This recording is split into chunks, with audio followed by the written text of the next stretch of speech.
17 marks day 3 of the Papa's visit to Cameroon after peace talks in Bamenda yesterday.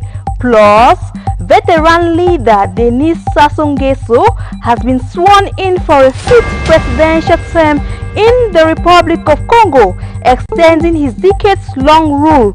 And talented football academy has defeated Boya United 1-0 to win her last game of the first phase of the Southwest Regional League. This and more will be yours in a few minutes to come.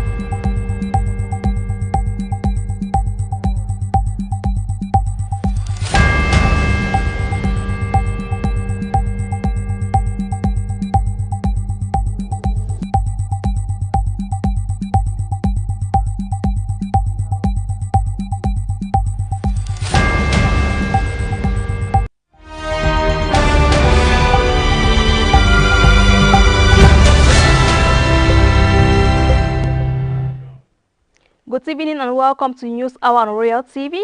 I am Sharon Tita for presentation. Today, April 17 marks day 3 of the Pope's visit to Cameroon after peace talk in Bamenda yesterday. Pope Leo XIV arrived Douala this morning and celebrated a holy mass at the Japoma Stadium. Details in the following report with Natalie Juma.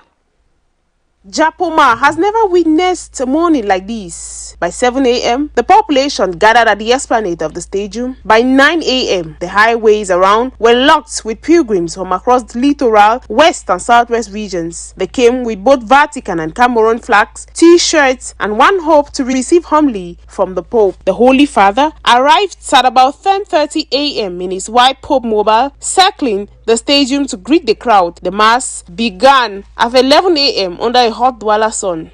Douala, a southwestern city in Cameroon. Holy Father is on his third day in Cameroon, providing the English language translation and commentary for this papal event. From wherever you're joining us, I'd like to welcome you to this live broadcast. Some of you may be joining us. The Pope's homily focused on peace and reconciliation, as the Papal equally emphasized on the excesses practiced by youth and a call to stop all humanity. This good news is proclaimed today throughout the world. For the Church in Cameroon, it resounds as a providential proclamation of God's love and of our communion. The Apostle John describes a large crowd, just as we are here now. For all those people, however, there is very little food, only 5 barley loaves and 2 fish. Observing this disproportion, Jesus asks us today, just as he asked his disciples then, how will you solve this problem? Look at all these hungry people, weighed down by fatigue. What will you do? This question is posed to each one of us. It is posed to the fathers and mothers who care for their families. It is directed to the shepherds of the Church, who watch over the Lord's flock, and also to those who bear social and political responsibility for the people and seek their well-being. After the Holy Mass, Pope Leo XIV visited the St. Paul Catholic Hospital in Douala. From Bamenda's peace talk yesterday to Douala's Holy Mass today, Pope Leo XIV's visit will end tomorrow as he repeats one word across Cameroon, the word of hope and peace.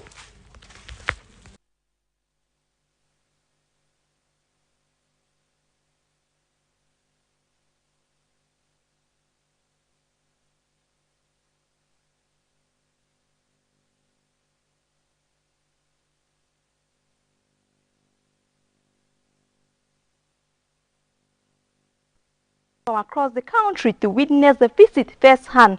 From messages of peace and unity to expectations for real change, Cameroonians are voicing their thoughts. Our reporter Claudia Voma hits the streets to capture the mood of the people.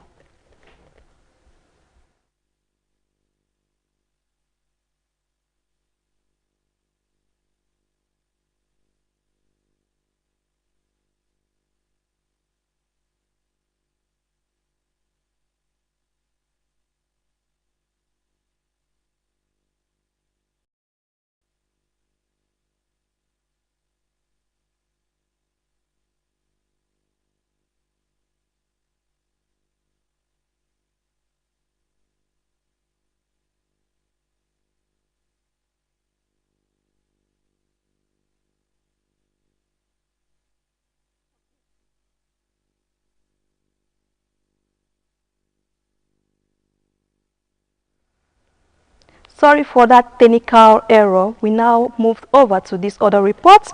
In a historic moment for Cameroon, Pope Leo XIV is in the country where faith leaders joined hands to call for peace in the country's troubled northwest and southwest regions.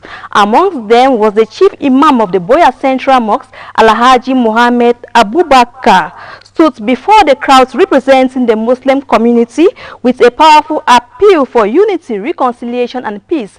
Details in the following report with Frida Lena.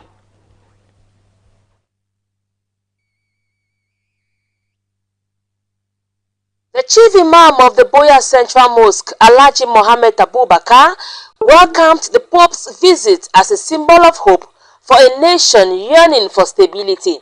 Speaking in the Southwest, Your Holiness, I greet you in the name of Allah, who is most compassionate, the most merciful. The Islamic community is happy with your presence here as a representative of God, who is the author of all that is good, who is the bringer of peace, the lover of mankind.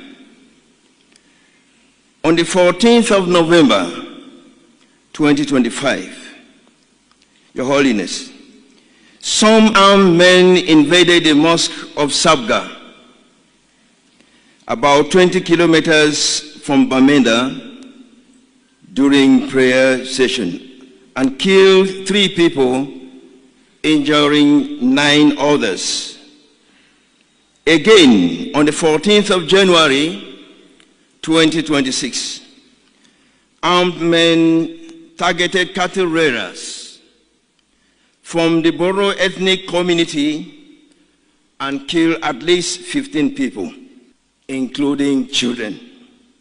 the imam's message underscored the shared pain of Cameroonians across religious lines, reminding the audience that violence has touched Muslims, Christians and others alike. His call was not just for dialogue, but for the concrete action to heal divisions. The Islamic community has suffered in many English-speaking towns and villages. And there were Muslim victims in what has come to be known as our regions.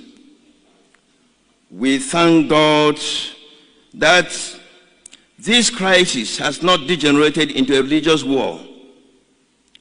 And we are still trying to love one another despite our religions. Holy Father, welcome and please help us to have peace again. The Pope's presence in Cameroon, alongside the Imam's heartfelt plea, marked a rare moment of interfaith solidarity. Both leaders urged Cameroonians to reject violence and embrace reconciliation and peace, sending a powerful message that peace is the only path forward. As the crowd dispersed, the echoes of the Imam's words lingered, a reminder that in times of crisis, unity and peace amongst faiths can light the way towards healing and hope for Cameroon.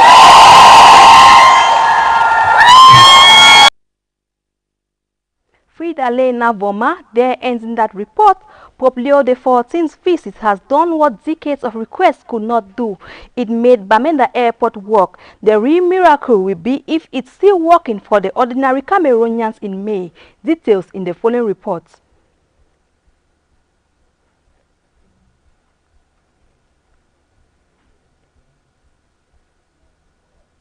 When Pope Leo XIV's aircraft touched down in Bamenda on Thursday, the 17th of April 2026, it marked more than a historic visit. It was the first time in years that Bamenda Airport operates at full international protocol, lights on, fire trucks ready and security airtight. The question now facing authorities, airlines and the people of the Northwest region is simple. What happens the day after? The airport just proved it works. For the Vatican to approve Bamenda as a stop, the airport had to meet strict standards: a serviceable runway, working navigation aids, emergency response, and secure perimeter control. The successful inspection by the Papal Advanced Team recently confirms what many locals have long argued. Bamenda Airport is not dead, it has been dormant. The Northwest region loses millions weekly because of poor connectivity. Thousands of civil servants and University of Bamenda students spend 2 days traveling for 1 hour meetings or weekend trips home. A functional airport doesn't just move people, it moves time, money, and opportunity back into the region. Letting the airport slip back into disuse after April would carry a price beyond economics. It would signal that Bamenda is only accessible when the world is watching. It would waste the repairs, training, and credibility invested for the Papal visit. More importantly, it would tell every student, trader, and patient in the Northwest region that their lives doesn't matter. Pope Leo XIV's visit has done what years of petition could not. It got Bamenda Airport working. The true blessings of this visit will not be the photos. It will be if 3 months from now, a mother can book a flight to visit her son in Douala and the airport is still open to sell her the ticket. Meanwhile, the governor of the Northwest region, Adolphe Lele Lafrique, reassured the population that domestic flights will continue.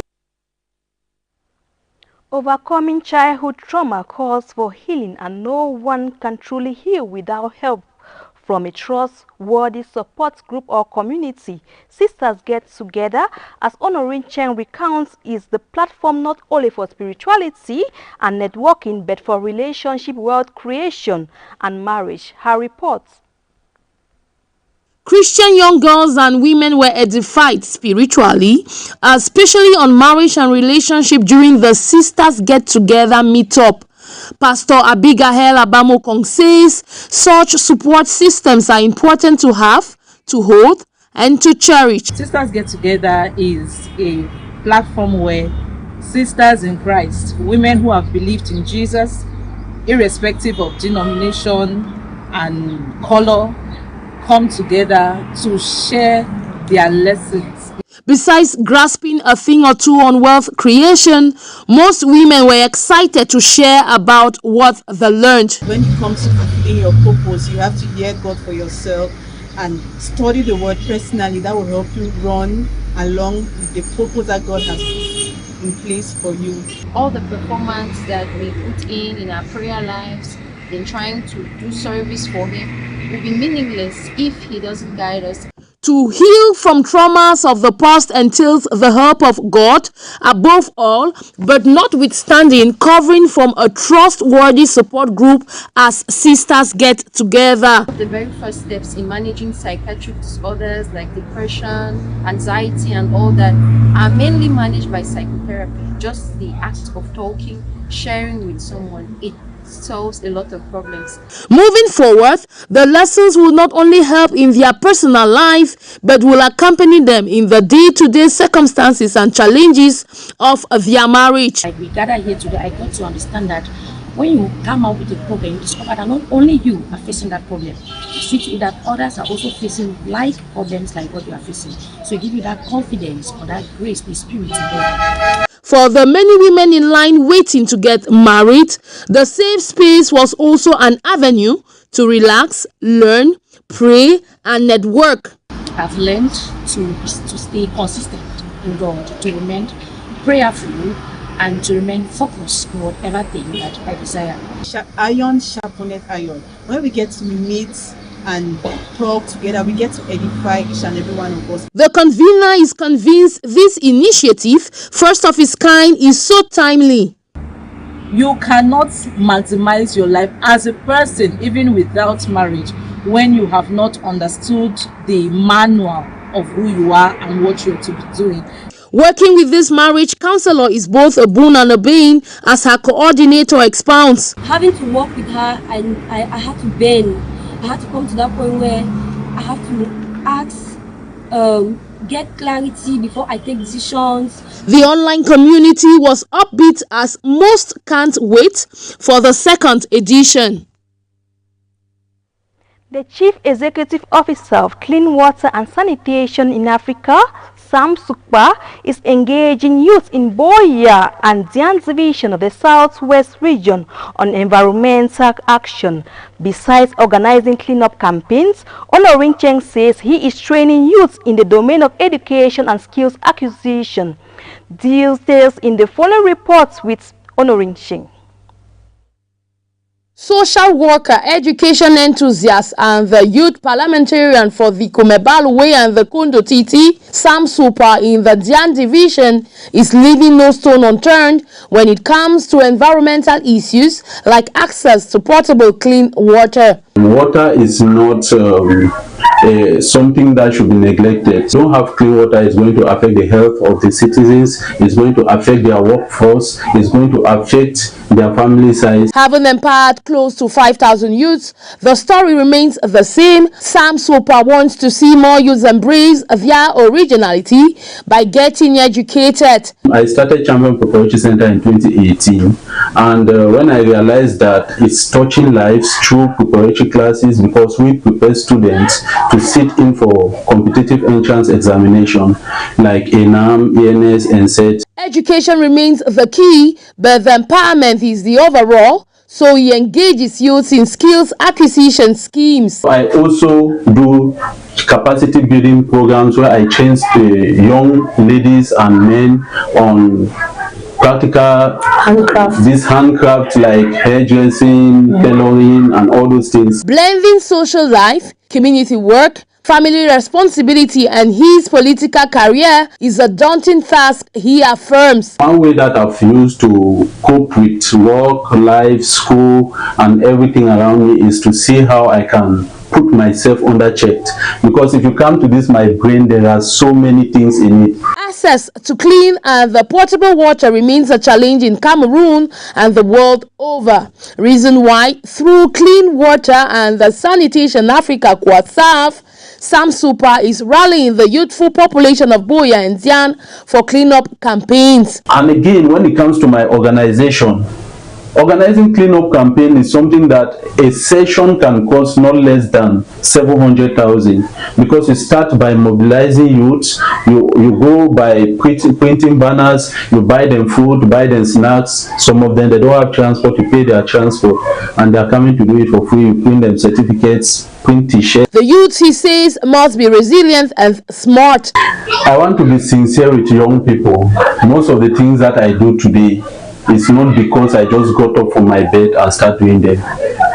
I started them out of the place of frustration. I remember when I just got up at home, I saw my behind our house dirty. I start cleaning it. I found myself in a street. From that street, I start cleaning that street, and I went to Carrefour. I never knew anything about my organization. From there, young people start joining me, and that is how I created my organization. And today, it has gone viral. Through his parcours at Champions Preparatory Center, there is no doubt that Sam Super is a positive force to reckon with. Thank you very much, Honoring Cheng, for that report. And now on to our foreign page. Veteran leader Denis Sassou Nguesso has been sworn in for a fifth presidential term in the Republic of Congo, extending his decades-long rule amid ongoing concerns from opposition groups over governance and electoral transparency. And the military government of Burkina Faso has dissolved more than 100 civil society organizations, including key human rights groups, in a sweeping crackdown. Details in the following reports with Nanga Sonia.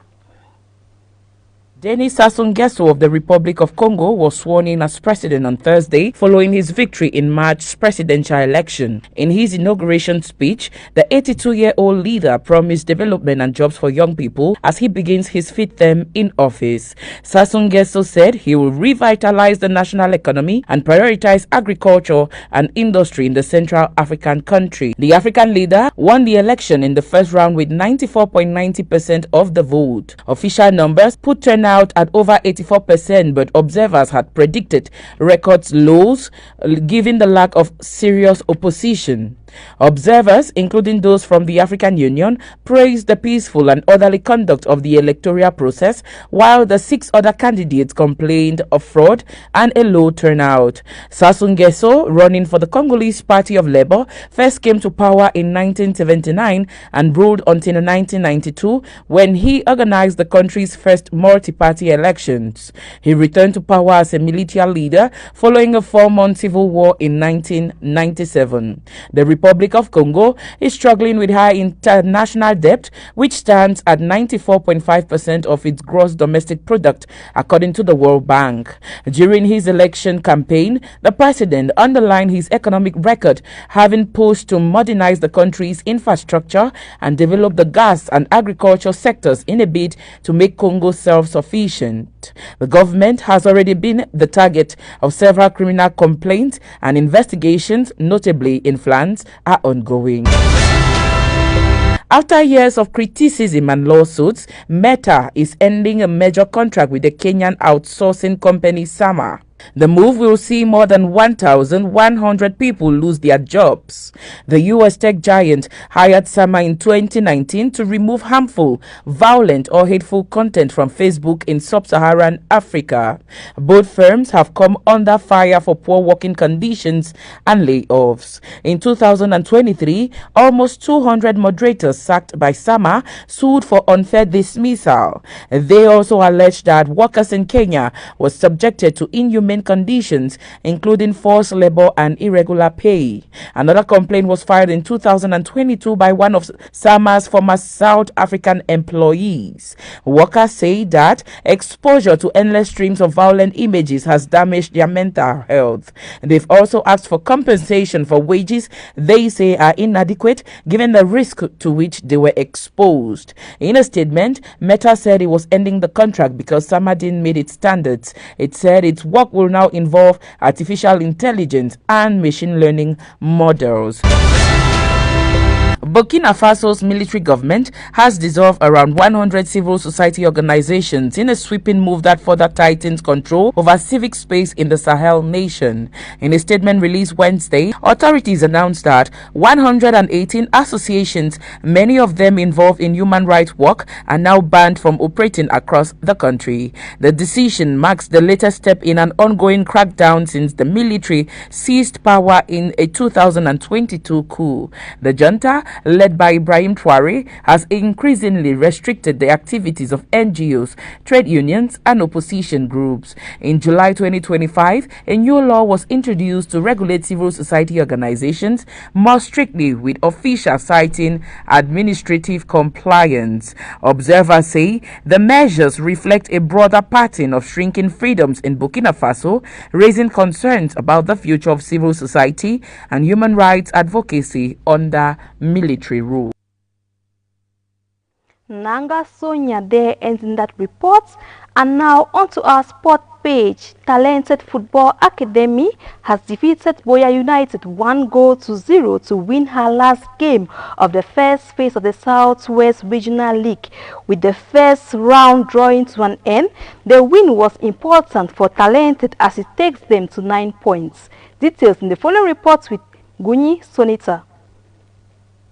The first game of the encounter saw Al Jazeera Sports Academy of Moyoka secure a 3-0 victory against Dream Soccer at the UB School field, winning her second game of the first round. The second encounter witnessed the Moyoka side Talented thrashed the Mountain Boys Boya United 1-0 to seal their last game victory of the first round of the competition. To Talented Football Academy, the victory is a booster to concentrate for the start of the second phase. Yeah, I'm very happy. I'm very happy. We started poorly, but along the line we have been working so hard to see how we can amend things. And I believe that with 9 points in this first round, I believe it's a very good start. And as we prepare for the second round, I believe we'll make it for the minute above. Really, not really, because the fact that we are training on bad pitches and throughout our games we have been playing on the pitches that are good. Playing here, it was quite difficult because they have not mastered the field. I can say it was not a bad one. At least they tried their best. So what should we expect from Talented for the second phase? I believe that this second phase, everything will be put in place, and for sure, I know that we are going to play the mini tapo again this year. Playing the mini Interpost last football season, Talented Sports Academy hopes for another challenge to battle with the big guns at the mini Interpol level. It is important to note that these games all counted for the end of the first phase of the Southwest Regional League for the 2025-2026 football season. Today, April 17, marks day 3 of the Papa's visit to Cameroon after peace talk in Bamenda yesterday. Plus, veteran leader Denis Sassou Nguesso has been sworn in for a fifth presidential term in the Republic of Congo, extending his decades-long rule. And Talented Football Academy has defeated Boya United 1-0 to win her last game of the first phase of the Southwest Regional League. Dear viewers of Royal TV,